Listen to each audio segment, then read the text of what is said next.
12 வருடம் கழித்து பாமகவின் சார்பில் வன்னியர் சங்கம் மாநாடு சென்னை அடுத்துள்ள மகாபலிபுரத்தில் நடைபெற உள்ளது. இதுகுறித்த கூடுதல் விவரங்களை செய்தியாளர் ஹரீஷ் வழங்க கேட்கலாம்.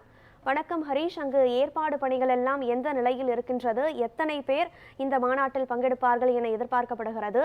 பங்கேற்பவர்களினுடைய வசதிகளுக்காக பிரத்யேக ஏற்பாடுகள் செய்யப்பட்டிருக்கிறதா? அது பற்றிய விவரங்களை பதிவு செய்யுங்கள்.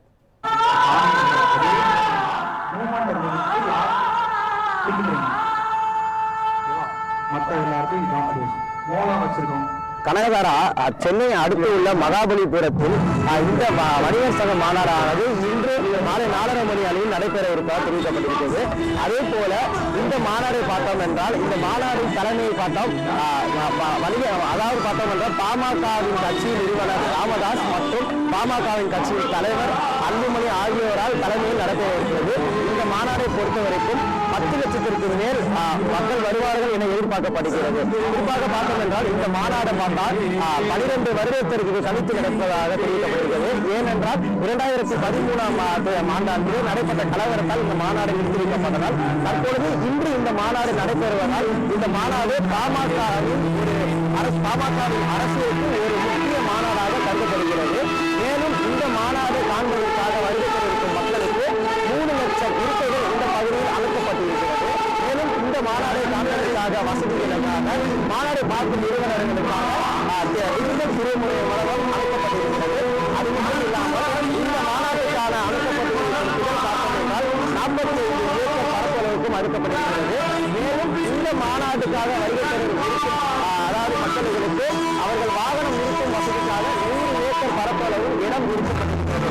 அது மட்டும் இல்லாமல் இந்த மாநாட்டுக்கு வருகை தரும் அனைத்து 3 மாவட்டம், அதாவது செங்கல்பட்டு, காஞ்சிபுரம் மற்றும் 8 மாவட்டத்தில் இருந்து இந்த ஏராளமான பொதுமக்கள் இந்த மாநாட்டுக்கு வருகை தர இருக்கிற காரணமாக, அதாவது தமிழ்நாட்டில் இருக்கக்கூடிய 8 மாவட்டத்தில் இருந்தும் காவல்துறையாளர்கள் இந்த பகுதியில் குறிக்கப்பட்டிருக்கிறார்கள். அது மட்டும் இல்லாமல் தமிழகத்தில் இருந்து குறிப்பாக தருமபுரி, கிருஷ்ணகிரி, விழுப்புரம், கடலூர், மயிலாடுதுறை, தஞ்சாவூர் ஆகிய பல மாவட்டங்களில் இருந்து ஏராளமான வாகனங்கள் வருவதாக இந்த ஏற்பாடுகள் தொடர்ந்திருக்கிறது.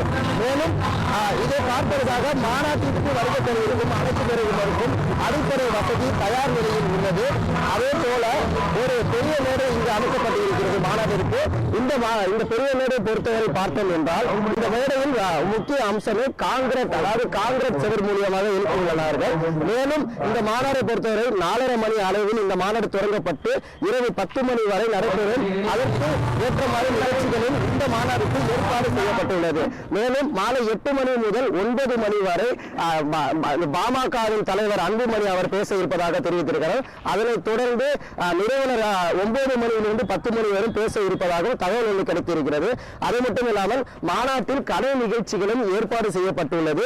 மற்றும் மாநாடு தொடர்பாக 3 பாடல்கள் ஒன்று வெளியாக இருக்கும் என்று தெரிவித்திருக்கிறார்கள். அதே போலவும் மாநாட்டின் பாதுகாப்புக்குமாகவும் காவல்துறை இந்த பகுதியில் 6000க்கு மேல் குமிக்கப்பட்டு இருக்கிறது. அதே போலவும் பாமகவின் இந்த மாநாடு நடத்தக்கூடிய நோக்கம் என்னவென்றால், தமிழ்நாடு சாதி வாரிய கணக்கெடுப்பு எடுக்க வேண்டும். அதே போல இந்த மாநாட்டின் வன்னியர் சமூகம் மட்டும் இல்லாமல் அனைத்து சமூக மக்களும் ஒன்றிணைந்து இந்த மாநாட்டிற்கு வருகை தர வேண்டும் என்றதால் இந்த நோக்கத்தில் அனைத்து சமூக தலைவர்களும் சமூக நிர்வாகிகளுக்கும் அழைப்புகள் அழைக்கப்பட்டிருக்கிறது. அதே போல் இந்த மாநாட்டை பொறுத்தவரை மதம், இனம், மொழி என்ற வேறுபாடும் இல்லாமல் அனைவரும் இந்த மாநாட்டில் பங்கு கொண்டு அந்த சாதி வாரிய கணக்கெடுப்புக்காக ஒத்துழைக்க வேண்டும் என்பதாக இந்த மாநாடு நடத்தப்பட்டு வருகிறது. கனகதாரா, சாதிவாரி கணக்கெடுப்பு என்ற முதன்மை கோரிக்கையை முன்வைத்து பாமக சார்பில் இன்று சித்திரை முழுநிலவு மாநாடானது நடைபெற இருக்கிறது. களத்திலிருந்து விவரங்களை வழங்கியமைக்கு நன்றி ஹரீஷ்.